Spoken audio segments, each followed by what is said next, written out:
السلام علیکم class fifth آج ہمارا سبق ہے سنت نبوی صلی اللہ علیہ وآلہ وسلم کی اہمیت۔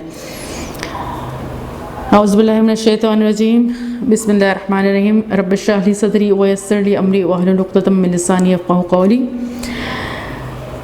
سنت کے لفظی معنی راستہ اور طریقہ کے ہیں، یعنی اگر ہم ڈکشنری میں دیکھیں، لغت میں دیکھیں تو اس کا جو لفظ ہے اس کے لفظی معنی کیا ہیں؟ سنت عربی میں کہتے ہیں اور اردو میں اس کے معنی کیا ہے؟ راستہ اور طریقہ۔ سنت نبوی سے مراد رسول پاک صلی اللہ علیہ وسلم کا راستہ ہے، یعنی سنت نبوی سے کیا مراد ہے؟ کون سی سنت؟ نبی کی سنت، یعنی رسول پاک صلی اللہ علیہ وسلم کا راستہ۔ کس کا راستہ؟ رسول پاک صلی اللہ علیہ وسلم کا راستہ، جو آپ صلی اللہ علیہ وآلہ وسلم نے اپنے افعال اور اعمال کی صورت میں ہمارے لیے چھوڑا ہے، یعنی حضور پاک صلی اللہ علیہ وسلم میں جو کچھ فرمایا اور جو کچھ عمل کیا۔ افعال فعل سے ہے، اس کا بھی مطلب ہوتا ہے عمل کرنا، کام کرنا، اور اعمال کا مطلب بھی کیا ہوتا ہے؟ کام کرنا۔ افعال و اعمال کی صورت میں ہمارے لیے آپ صلی اللہ علیہ وسلم نے اپنا پورا راستہ، پورا طریقہ چھوڑا ہے ہمارے لیے، یعنی ہم احادیثیں جو ہیں وہ حضور پاک صلی اللہ علیہ وسلم کی ایک ایک بات اور ایک ایک عمل جو ہے وہ لکھ لیا گیا ہے۔ تو جو افعال و اعمال ہیں، یعنی جو کچھ بھی حضور پاک صلی اللہ علیہ وسلم نے کیا اور جو کچھ بھی حضور پاک صلی اللہ علیہ وسلم نے ہمیں بتایا، تو وہ سب کچھ کیا کر لیا گیا؟ لکھ لیا گیا۔ اور وہ راستہ پھر ہم دیکھیں کہ حضور پاک صلی اللہ علیہ وسلم نے کون سی چیز کیسے کی ہے۔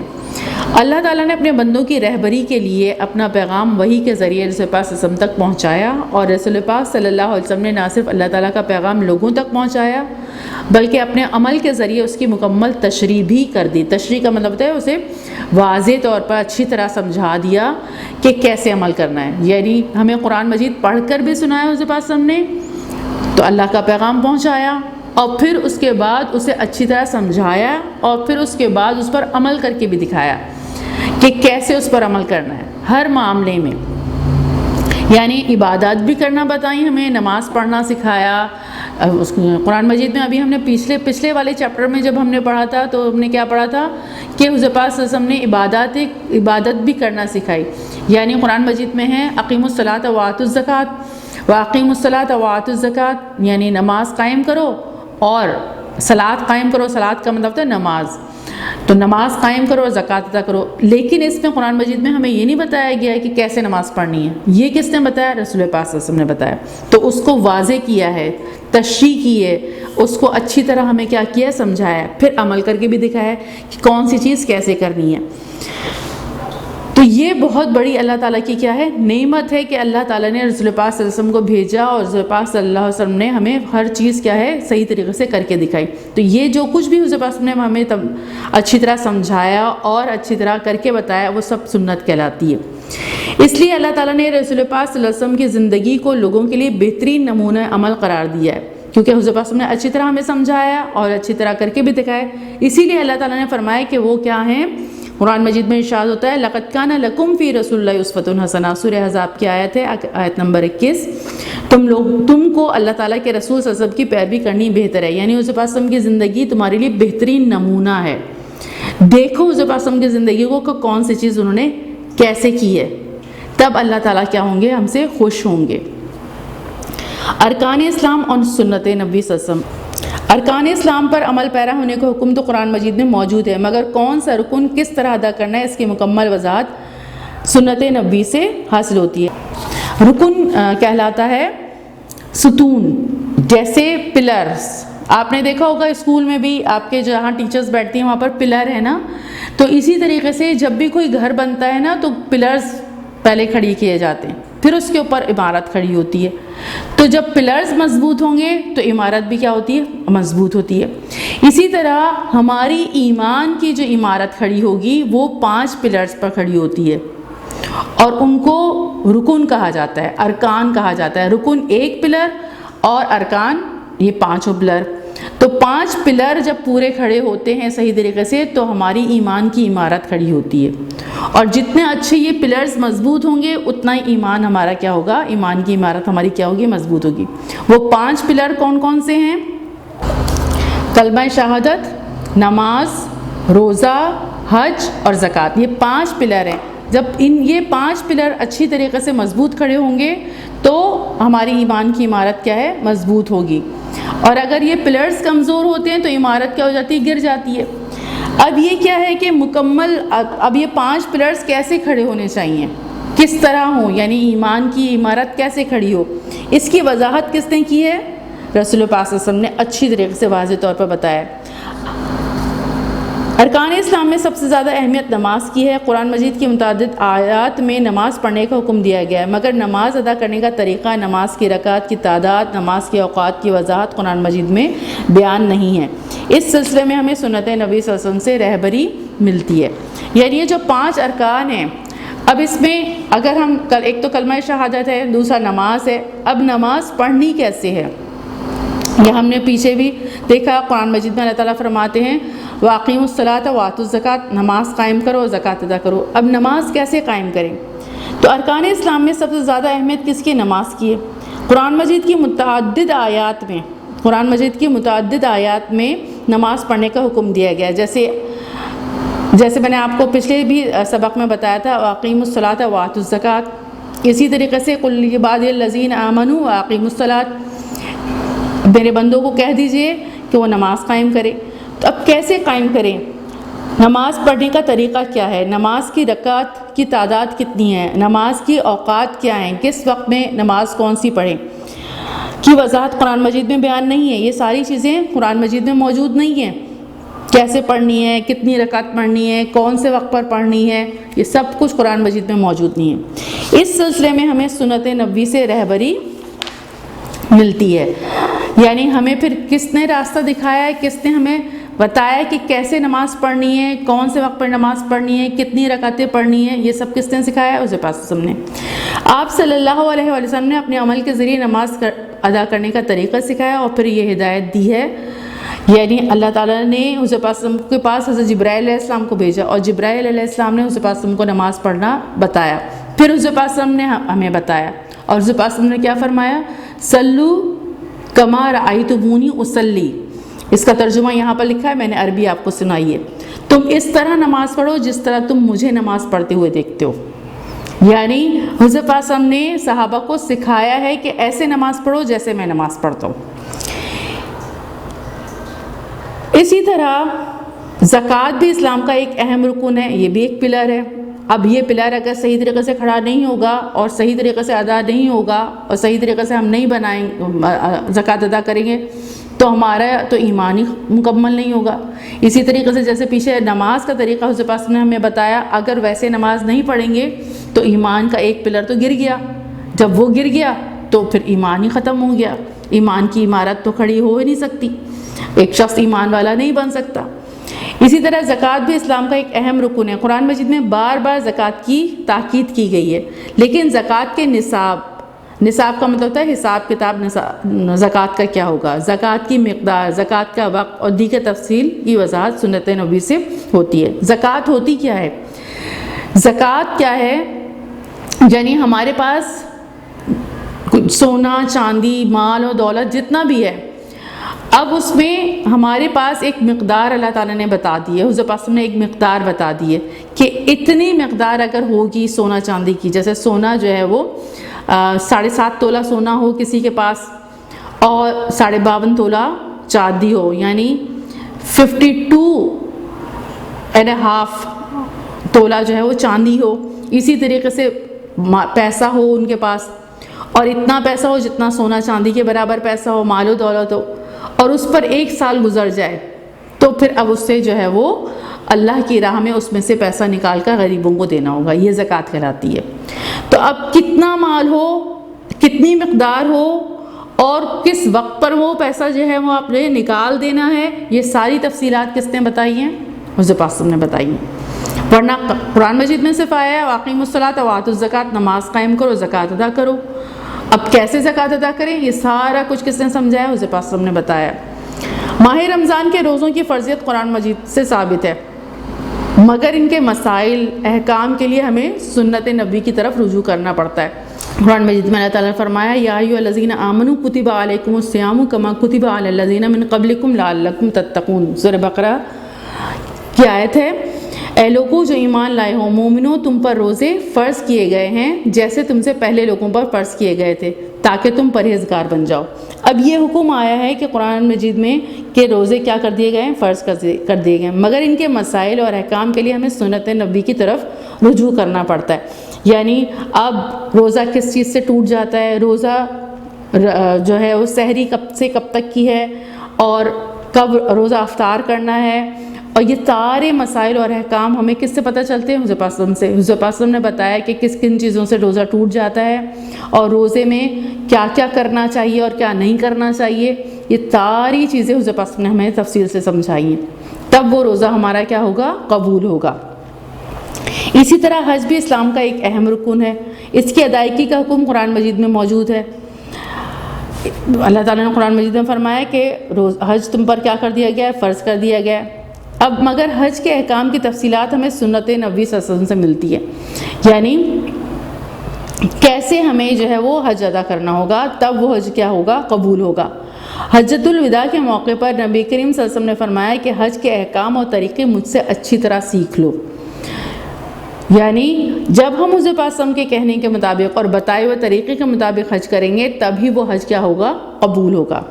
اسی طرح دوسرے اسلامی احکام ہیں جن کا حکم تو قرآن مجید میں موجود ہے، لیکن ان کی ادائیگی کی پوری تفصیلات اور وضاحت ہمیں سنت نبوی سے حاصل ہوتی ہے۔ مطلب یہ کہ مسلمانوں کے لیے تمام عبادات اور دوسرے احکام کے سلسلے میں مکمل رہنمائی حضور پاک صلی اللہ علیہ وسلم کی سنت مبارکہ سے ملتی ہے، یعنی ساری عبادتیں، ساری تمام زندگی کے تمام معاملات، کس طرح کون سی چیز کرنی ہے، وہ ہمیں کس سے ملتی ہے؟ حضور پاک صلی اللہ علیہ وسلم سے۔ اور تبھی یعنی ساری عبادات، ساری زندگی میں جو ہم عمل کر رہے ہیں، اگر حضور پاک صلی اللہ علیہ وسلم کے کہنے کے مطابق کریں گے تبھی وہ اللہ تعالیٰ کیا ہوں گے؟ مقبول ہوں گے، اللہ تعالیٰ تبھی اسے قبول کریں گے۔ سنت نبی بہترین نمونہ عمل ہے۔ اللہ تعالیٰ نے آپ صلی اللہ علیہ وسلم کے ذات مبارک کو جامع جمع سے، یعنی تمام چیزیں جمع ہو گئی ہیں حضور پاک صلی اللہ علیہ وسلم میں، کامل مکمل ہے، یعنی ہر چیز حضور پاک صلی اللہ علیہ وسلم نے مکمل طریقے سے کر کے دکھائی ہے، اور ہماگیر کا مطلب ہوتا ہے تمام پہلو شامل ہیں اس میں، یعنی حضور پاک صلی اللہ علیہ وسلم کی ذات مبارکہ جامع بھی ہے، مکمل بھی ہے، یعنی کامل بھی ہے، اور ہماگیر بھی ہے۔ آپ صلی اللہ علیہ وسلم حاکم بھی رہے، یعنی حضور پاک صلی اللہ علیہ وسلم حاکم بھی تھے، یعنی مدینہ اور مکہ کی جب پوری ریاست قائم ہو گئی تھی، پوری مملکت قائم ہو گئی تھی، تو حضور پاک صلی اللہ علیہ وسلم وہاں کے حاکم بھی تھے۔ آپ صلی اللہ علیہ وسلم نے تجارت بھی کی ہے، حضور پاک صلی اللہ علیہ وسلم نے بزنس بھی کیا ہے، مزدوری بھی کی ہے حضور پاک صلی اللہ علیہ وسلم نے۔ آپ نے جنگ میں تکالیف بھی دیکھی اور فاتح بھی رہے، حضور پاک صلی اللہ علیہ وسلم نے جنگیں بھی لڑی ہیں اور اس پہ تکلیفیں بھی اٹھائی ہیں، اور فتح بھی کیا ہے، مکہ فتح کیا، جنگ بدر میں فاتح ہوئے، جنگ احد میں فاتح ہوئے، جنگ احزاب میں فاتح ہوئے، یعنی جیتے اور فتح کیا پورا ایریا، یعنی پورے عرب کو فتح کر کے اور اس پر دین اسلام کو نافذ کیا، تو لیکن پیچھے تکلیفیں بھی اٹھائی ہیں۔ جج بھی رہے، جج کا مطلب کیا ہوتا ہے؟ عدالتی فیصلے حضور پاک صلی اللہ علیہ وسلم کرتے تھے، حضور پاک صلی اللہ علیہ وسلم کے پاس لوگ آتے تھے اپنے فیصلے لینے کے لیے کہ کون صحیح ہے کون غلط ہے، اور پھر اس کے بعد کیا فیصلہ کس کے حق میں ہوگا۔ استاد بھی تھے حضور پاک صلی اللہ علیہ وسلم، یعنی شوہر بھی رہے اور والد بھی رہے۔ یہ جو ہم کہہ رہے ہیں نا ہماگیر شخصیت ہے حضور پاک صلی اللہ علیہ وسلم کی، جامع ہیں، مکمل ہیں، یعنی ان میں حضور پاک صلی اللہ علیہ وآلہ وسلم میں آپ کو ہر چیز ملے گی۔ اگر کوئی حکمران ہے تو وہ دیکھے حضور پاک صلی اللہ علیہ وسلم نے کیسے حکمرانی کی، اگر کوئی استاد ہے تو دیکھے حضور پاک صلی اللہ علیہ وسلم نے کیسے جو ہے وہ چیزوں کو سکھایا ہے، لوگوں کو کیسے تعلیم دی ہے۔ اگر وہ جج ہے تو دیکھے حضور پاک صلی اللہ علیہ وسلم کیسے فیصلے کرتے تھے، یعنی ہماگیر شخصیت تھے حضور پاک صلی اللہ علیہ وسلم، جامع اور مکمل، ہر چیز بہترین اور بہت اچھے انداز میں، اور پوری مکمل، ادھوری بھی نہیں، پوری مکمل۔ تو حضور پاک صلی اللہ علیہ وآلہ وسلم جو ہے وہ تجارت کیسے کی، حضور پاک صلی اللہ علیہ وسلم نے بزنس کیسے کیا، مزدوری کیسے کی، جنگوں میں کیسے حضور پاک صلی اللہ علیہ وسلم نے جنگیں لڑی ہیں، کس طرح فاتح ہوئے ہیں، اور جب تکلیف اٹھائی ہے تو کس طرح حضور پاک صلی اللہ علیہ وسلم نے اپنی تکلیف کا جو ہے وہ مداوع کیا ہے، کیسے اللہ تعالیٰ سے مدد مانگی ہے، کیسے اللہ تعالیٰ کے آگے رجوع ہوئے ہیں تکلیف کے وقت میں، اور جب فاتح ہوئے تو حضور پاک صلی اللہ علیہ وسلم کیسے تھے کہ جب فتح کیا مکہ میں، مکہ فتح کیا تو حضور پاک صلی اللہ علیہ وسلم جب مکے میں داخل ہو رہے تھے تو فاتح کیسے، آپ جتنی بھی پیچھے جنگیں دیکھیں اور ان کے بارے میں پڑھیں تو ہر فاتح کرنے والا جس نے کسی کو علاقہ فتح کیا ہو تو ایسے داخل ہوتا ہے جیسے سینہ تان کے، لیکن حضور پاک صلی اللہ علیہ وسلم ایسے داخل نہیں ہوئے۔ حضور پاک صلی اللہ علیہ وسلم کی گردن اتنی جھکی ہوئی تھی کہ جس جانور پہ حضور پاک صلی اللہ علیہ وسلم بیٹھے تھے اس کی گردن سے ٹچ ہو رہی تھی، اتنی جھکی ہوئی تھی، یعنی اللہ تعالیٰ کی شکر گزاری کہ جو کچھ ہوا وہ کس کی مدد سے ہوا؟ اللہ تعالیٰ کی مدد سے ہوا۔ اتنی زیادہ شکر، حضور پاک صلی اللہ علیہ وسلم سینہ تان کے اس طرح داخل نہیں ہوئے۔ پھر حضور پاک صلی اللہ علیہ وسلم فاتح کی حیثیت سے خانہ کعبہ میں کھڑے ہوئے تھے اور سارے دشمن حضور پاک صلی اللہ علیہ وسلم کے سامنے موجود تھے، لیکن حضور پاک صلی اللہ علیہ وآلہ وسلم اور ڈر رہے تھے سارے کے سارے، لیکن حضور پاک صلی اللہ علیہ وسلم نے سب کو معاف کر دیا۔ ورنہ جو کوئی بھی فاتح ہوتے ہیں پیچھے تاریخ میں، جتنے بھی فاتح آپ پڑھیں گے جو نان مسلمز ہیں، وہ جب فتح کرتے تھے تو وہاں پر لوگوں کو قتل و غارت گری، جو ان کے سامنے دشمن کھڑا ہوا ہوتا تھا اس کو جو ہے وہ نیست و نابود کر دینا اور سینہ تان کے داخل ہونا، لیکن حضور پاک صلی اللہ علیہ وسلم اس طرح داخل نہیں ہوئے۔ تو حضور پاک صلی اللہ علیہ وسلم فاتح کی حیثیت سے بھی ہمارے لیے بہترین نمونہ ہے، جو تکلیفیں اٹھائیں اس وقت حضور پاک صلی اللہ علیہ وسلم نے کس طرح جو ہے وہ اللہ تعالیٰ سے دعائیں کی ہیں اور اللہ تعالیٰ سے مدد مانگی ہے، اور کس طرح اس تکلیف کو صبر کے ساتھ برداشت کیا، وہ ساری چیزیں یعنی ہر لحاظ سے حضور پاک صلی اللہ علیہ وسلم ہمارے لیے کیا ہے؟ نمونہ عمل ہے۔ ہمیں انہیں دیکھنا چاہیے کہ حضور پاک صلی اللہ علیہ وسلم نے کون سی وقت میں کیسے جو ہے وہ عمل کیا۔ ہر صورت میں آپ صلی اللہ علیہ وسلم نے امت کے لیے بہترین عملی نمونہ چھوڑا ہے۔ دنیا میں جو بھی شخص زندگی کے جس بھی شعبے سے تعلق رکھتا ہو اس کے لیے نبی کریم صلی اللہ علیہ وسلم کی زندگی میں عملی نمونہ موجود ہے۔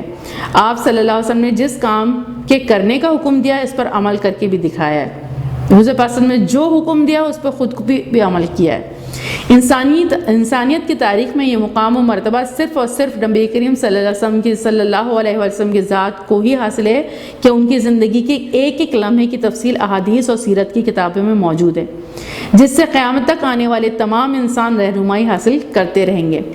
صرف حضور پاک صلی اللہ علیہ وسلم کی شخصیت ایسی ہے جن کا ایک ایک لفظ زبان مبارک سے نکلا ہوا ایک ایک حرف لکھ لیا گیا، اور جو بھی عمل حضور پاک صلی اللہ علیہ وسلم نے کیا اس کو بھی لکھ لیا گیا۔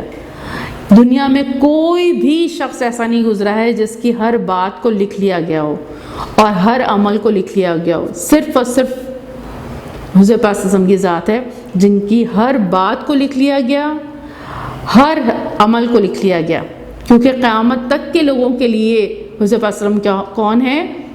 رہنما ہیں، اور قیامت تک کے لیے حضور پاک صلی اللہ علیہ وسلم کی زندگی مشعل راہ ہے، یعنی اور جو حضور پاک صلی اللہ علیہ وسلم کے طریقے کے مطابق عمل کرے گا اللہ تعالیٰ اسی سے کیا ہوں گے؟ راضی ہوں گے۔ تو اللہ تعالیٰ نے قرآن مجید کی بھی حفاظت کی اور حضور پاک صلی اللہ علیہ وسلم کے عمل کی بھی، اور حضور پاک صلی اللہ علیہ وسلم کی جو باتیں تھیں، حضور پاک صلی اللہ علیہ وسلم کی جو احادیث تھیں ان کی بھی حفاظت کی ہے۔ تو ساری چیزیں محفوظ ہیں، اسی لیے محفوظ ہیں کہ حضور پاک صلی اللہ علیہ وسلم کی پیروی کی جائے، اسی لیے محفوظ ہیں کہ اس کو اللہ تعالیٰ نے اہمیت دی ہے، اور وہ بہت زیادہ اہم ہے، کیونکہ جب تک حضور پاک صلی اللہ علیہ وسلم کی پیروی نہیں کی جائے گی، حضور پاک صلی اللہ علیہ وسلم کے کہنے کے مطابق اور سنت کے مطابق عمل نہیں کیا جائے گا تو اللہ تعالیٰ کسی بھی نیکی کو قبول نہیں کریں گے۔ ہم خوش نصیب ہیں کہ نبی کریم ہمیں نبی کریم صلی اللہ علیہ وسلم کا اسوہ حسنہ گھریلو معاملات سے لے کر بین الاقوامی تعلقات تک میسر ہے۔ یہ ہم خوش نصیب ہیں کہ ہم کیا ہیں؟ مسلمان ہیں، اور ہمیں حضور پاک صلی اللہ علیہ وسلم کی ہر چیز میسر ہے، یعنی حاصل ہوئی ہوئی ہے۔ ہمارے پاس حدیثیں ہوتی ہیں، ہمارے پاس جو ہے وہ حضور پاک صلی اللہ علیہ وسلم کی تمام چیزیں موجود ہیں کہ حضور پاک صلی اللہ علیہ وسلم نے کیسے کچھ کیا ہے، یعنی ہمیں حدیثیں پڑھنی چاہیے۔ یہ ساری تفصیلات ہمارے پاس حدیثوں کی صورت میں موجود ہیں۔ گھریلو معاملہ ہو، گھر میں ہمیں کون سے معاملے کو کیسے حل کرنا ہے، یا بین الاقوامی۔ بین الاقوامی کا مطلب ہوتا ہے دنیا کی قوموں سے ہمارے جو تعلقات ہیں، دوسرے ممالک سے جو ہمارے تعلقات ہیں، اس میں بھی ہمیں رہنمائی ملتی ہے۔ حضور پاک صلی اللہ علیہ وسلم نے اس میں بھی ہمیں رہنمائی دی ہے کہ کیسے دوسروں سے تعلقات رکھنے ہیں، ملکی لیول پر بھی تعلقات کیسے رکھنے ہیں، اور آپس میں بھی تعلقات کیسے رکھنے ہیں، اور کسی بھی مسئلے کو کیسے حل کرنا ہے، چھوٹا سے چھوٹا مسئلہ ہو یا بڑے سے بڑا مسئلہ ہو، سارے مسائل کو حل کرنا حضور پاک صلی اللہ علیہ وسلم نے ہمیں سکھایا ہے۔ یہ ہماری اپنی کوتاہی ہے کہ ہم یہ جو گھروں میں پریشانیاں ہمارے ہیں یا ملکی لیول پر جو ہمیں پریشانیاں، وہ اس وجہ سے ہیں کہ حضور پاک صلی اللہ علیہ وسلم کے حدیثوں کو پڑھتے نہیں ہیں اور اس کے مطابق اپنے فیصلے کرتے نہیں ہیں، اور حضور پاک صلی اللہ علیہ وسلم کے بتائے ہوئے طریقوں کو اپناتے نہیں ہیں۔ ورنہ اللہ تعالیٰ نے تو ہمیں بہت بڑی نعمت دی کہ ہمیں مسلمان بنایا، پھر پھر ساری حدیثیں اللہ تعالیٰ نے محفوظ کر دی ہیں، ساری تفصیلات محفوظ کر دی ہیں۔ اب ہماری ذمہ داری بنتی ہے کہ ہم ان تمام چیزوں کو پڑھیں اور اس پر عمل کریں۔ اگر ایسا نہ ہوتا تو آج ہم بھٹک رہے ہوتے اور دین سے دور ہوتے۔ ابھی ہم یوں تھوڑا بہت جو بھٹک رہے ہیں، یہ کہہ رہے ہیں اگر ہم مکمل طور پر عمل کرنے لگیں گے تو ہمیں کوئی پریشانی لاحق نہیں ہوگی، اور اگر ہم اب بھی اللہ کا فضل ہے، شکر الحمدللہ، ہم دین اسلام کے ماننے والے ہیں، ہمارے پاس ساری چیزیں موجود ہیں، بس ہمیں عمل کیا ہے، عمل کرنا ہے۔ ضرورت اتباع سنت کی ہے۔ اگر ہم سنت نبوی پر عمل کریں گے تو یقیناً دنیا اور آخرت دونوں میں کامیاب و کامران رہیں گے۔ اب سبق کا خلاصہ کیا ہے؟ نبی کریم صلی اللہ علیہ وسلم کے اعمال و افعال کو سنت نبوی کہتے ہیں۔ دوسرا، سنت نبوی اللہ تعالیٰ کے احکام کی عملی تشریح ہے۔ سنت نبوی عملی تشریح ہے، یعنی عمل کر کے حضرت پاک نے اچھی طرح واضح طور پر سمجھا دیا۔ مسلمانوں کو سنت نبوی کی اتباع کی تاکید کی گئی ہے۔ تاکید یعنی زور دیا گیا ہے کہ ہمیں سنت نبوی کی اتباع کرنی ہے، یعنی پیروی کرنی ہے۔ ہر شخص آپ صلی اللہ علیہ وسلم کی زندگی سے رہبری حاصل کر سکتا ہے، یعنی رہنمائی حاصل کر سکتا ہے۔ دنیا اور آخرت کی کامیابی کا دار و مدار آپ صلی اللہ علیہ وسلم کی سیرت کے مطابق عمل کرنے میں ہے، یعنی اگر کوئی شخص حضرت پاک صلی اللہ علیہ وسلم کی سیرت پر عمل کرتا ہے، سیرت یعنی حضرت پاک صلی اللہ علیہ وسلم کی زندگی کے مطابق اپنی زندگی کو بنانے کی کوشش کرتا ہے، تو وہ دنیا میں بھی کامیاب ہوگا اور آخرت میں بھی کامیاب ہوگا۔ تو یہ آپ کا تھا سنت نبوی کی اہمیت۔ اس میں جو صحیح غلط کے نشانات ہیں، یہ آپ جو ہے وہ سبق کو اچھی طریقے سے پڑھ کے اور خود جو ہے وہ خالی جگہیں اور صحیح غلط کے نشانات اس کو جو ہے وہ کمپلیٹ کر لیجئے گا۔ السلام علیکم ورحمۃ اللہ وبرکاتہ۔